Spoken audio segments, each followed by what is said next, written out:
რას დავდივით, იმაზე მეც ვაკეთებ და იმაზე მოკლედ დროში. შეიძლება მართლაც ევროპაც გავავოცოთ. Поздравляю весь личный состав. კარგი მანევრია ძალიან.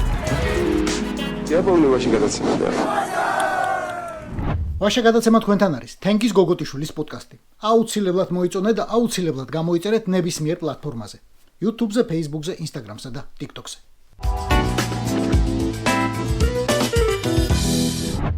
გონი პირველად 2 კვირის წინ გამოთხარეს კოცებმა იდეა ემიგრანტებისთვის ხმის უფლების ჩამორთმევის შესახებ. მოვიხედე და აგერ უკვე კანონად მიუღიათ. 3 მოსმენით.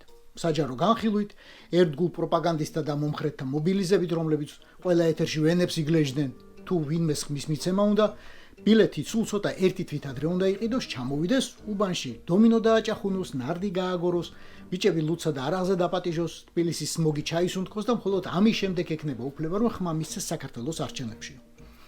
დიდხანს ვიფიქრე, რა რეაქცია უნდა მქონოდა. ემიგრანტების სოციალურ ჯგუფებსა და ჩატებში გამოკითხვა მოვაწყე.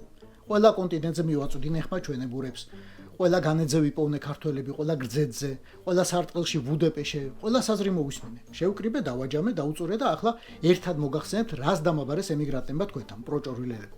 უფრო ზუსტად, წაგიკითხავთ წერილს, რომელიც შეადგინეს. ხელი მოაწერეს და ნოტარიულად მომანჭეს უფლებამოსილება ეთერში გაგაცნოთ მისი ტექსტი. ხო და აი ეს უსტარი. ქართველი ემიგრანტების საერთო წერილი საქართველოს დე-ფაქტო ხელისუფლებას. საქართველოს პრეზიდენტად წოდებულ მიხეილ ყს, საქართველოს პრემიერ-მინისტრად წოდებულ ირაკლი კს და საქართველოს პარლამენტის სპიკერად წოდებულ შალვა პს. საქართველოს პარლამენტად წოდებულ შაპიტოს, საქართველოს ცენტრალურ საარჩევნო კომისიად წოდებულ შაპიტოს და სხვა პასუხისმგებელ ამხანაგებს. წადი თქვენი დედაც პატივისცემით ქართველი ემიგრანტები. და ხელმოწერები. სულ ეს იყო რაც მქონდა თქვენთვის სათქმელი და რაც ემიგრანტებს ჰქონდათ.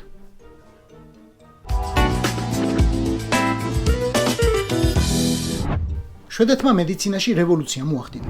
ინიციატივა სამეფო კაროლინსკა ინსტიტუტის უფროს პროფესორს ივონე ფორსელისგან მოდის. დიდებული მარკეტინგი გამოუვიდა ძალიან. ამიერიდან შვედეთის ტურიზმის სააგენტოს ვებგვერდიდან შეგიძლიათ უბრალოდ ჩამოწეროთ საგანგებო რეცეპტი. მოძებნოთ, ეხება თუ არა მკურნალობა თქვენს დაავადებას. მე რეიპონოთ რაშველის. გაადოთ თავი და წახვიდეთ ამ ულამაზეს ქვეყანაში სამკურნალოდ. დაავადებათა სიაშია სტრესი, დაღლილობა, შფოთვა ან რაიმე მსგავსი აშლილობა. ესენი თუ გჭირთ პროფესორ ფორსელს აქვს თქვენთვის მეთოდიკა. შვედეთში შეგიძლიათ იმკურნალოთ მარტივად. ველოსიპედით სიარულით ან ჰაიკინგით, სოკოსა და კენკრის შეგროვებით, ზღვაში ტბებსა და მდინარეებში ბანაობით, აფროსნობით, ნიჩბიანი ნავით სურვით, სიცივეში ძილით, მუზეუმებით, კონცერტებით, პოლარული ციალის ყურებითა და რა თქმა უნდა ყველაზე ტრადიციული საუნითა და ფიიკუთი. ყავისმის დროს მოსვენებით და მოკლე საუბრით. ასე იმკურნალებ აიწყობ ცხოვრებას და აიბრუნებს სასიცოცხლო ბალანსს, შვიდ ძილსა და ღიმილს სახეზე. მეც მომიდა ეგ. ჩამოვტვირთე რეცეპტი, შევავსე და აი მან დამეძრა. შვედეთში დასასვენებელი ფულისად უნდა ვიშოვო, მაგაზე ფიქრით ახლა უარესი სტრესი ავიკიდე. წავალ ისევ აბასთუმანში წავეთრები. იმ კაც მივეკედლები იქნებ მიმიღოს და უშველოს ჩემს დარც. ისიც ხომ მენცარია და ბუნების ენის დიდი მცოდნე. ხომ გახსოვთ?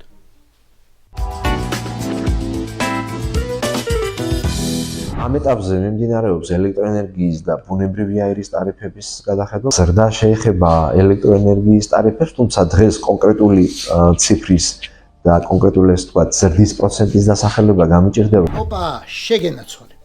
თარგმანი ქოცურიდან. გაზის საფასური გადაიხედება, ანუ ცოტა გაძვირდება. დენიკი მართლა მოიმატებს, საგრძნობლად. 29 დეკემბერს ხალხი რომ გაქაფული ირბენს ბაზრის დახლებს შორის ეგებ ცოტა იაფად ინდაური თუ არა დედალი მაინც იყიდოს, ნარბანია შეკრებს თავის ხალხს, რაღაცას დაადგენს, ბეჭედს დაასვამს და წავა სახლში უკვე გაწყობილ პურმარილზე. იმას რა ენაღვლება, ხილფას თვეში 18330 ლარი აქვს. წელიწადში პრაქტიკულად 220,000. თქვენი კითხეთ თორემ. ოღონდ ჯერ ისი კითხეთ, რატომ გიძვირდება დენი? აი რატომ?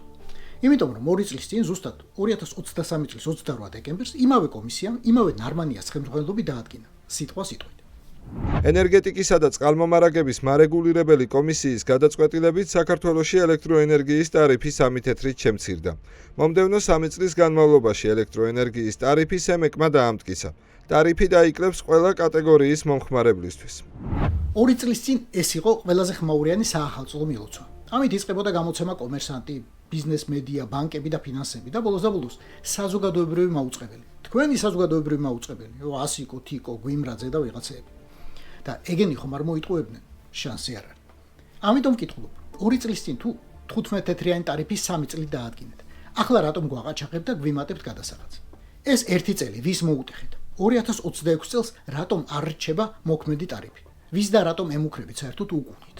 ხალხი ვერ გადაიხდის ელექტროენერგიის ტარიფს და ახალ წელს შეხვდება სიბნელეში და გითხარით რატო ზრდის? ყველაფერი კარგი არის გაზრდა. სიბნელე და უკუნი იყო ადრე. არ ძარქვას უჭერს რამე, მაგის ხელფასი 12000 ლარამდეა თვეში. ისევ თქვენი კითხეთ. თქვენი კითხეთ, რომ თქვენი გადასახდელი იქნება ყველა კომპენსაცია, რომელთა ანაზღაურებაც საქართველოს მთავრობას ამ წელს დაევალა. ინტერრაოს, ანუ რუსეთს, საქართველოს უნდა გადაუხადოს 94 მილიონი დოლარი. ესე იგი, 250 მილიონ ლარზე მეტი. ეს დავა დასრულდა ყველა შესაძლო ინსტანციაში და პატარძლის არ იყოს არ აგვწდება. ჯერ კიდევ ხავსაა მოჭიდებული დავა თურქულ ენკასთან, რომელიც საქართველოსგან ნამახვანის პროექტის გაჩერების გამო 400 მილიონამდე დოლარს იტყვის, ანუ მილიარდ ლარს. ეს პროექტები პროჭორვილური ხელისუფლების კისერზეა. მათი დადებაცა და შემდეგ დარღვევაც, გაუქმებაც. გაიხსენეთ, ვინ იყო ენერგეტიკის მინისტრი, ვინ იყო პრემიერი, ვინ შეცვალა, ვის ჰქონდა ხინჯიანიან კორუფციული კონტრაქტების დადების შესაძლებლობა და ამაზე იფიქრეთ.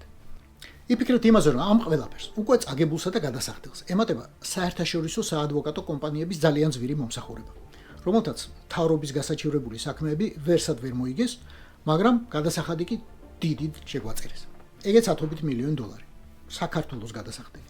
აი, მაგ ფულს ამოგიღებთ დენისა და გაზის გაძვირებით თქვენი საყვარელი ხელისუფლება. ჯიბიდან თუ არ მოინდომებთ, რამე ადგილს მოგიძებდით, საიდანაც ამოგაძრობთ. აბა, მეტი საქმე არ აქვს, ახლა თვითონ მოიკლოს ხელფასი და იმით გაისტუმროს. მოიკლოს კი არა პრეზიდენტად წოდებულის, პრემიერად წოდებულისა და სპიკერად წოდებულის ხელფასი 1400 ლარით იზრდება და 1 იანვრიდან თვეში მიხეილ ყ, ირაკლი კ და შალვა პ 16000 ლარს მიიღებენ. არა, უმადურები ნუ იქნებით. პენსიებიც იზრდება ოღონდ 20 ლარით. იმ 20 ლარით, რომელიც გაძვირებული გაზისა და დენის დაფარვასაც არ ეყოფა. თქვენთვის. ეს იყო ვაშა გადაცემა. თენგიზ გოგოტიშვილის პოდკასტი.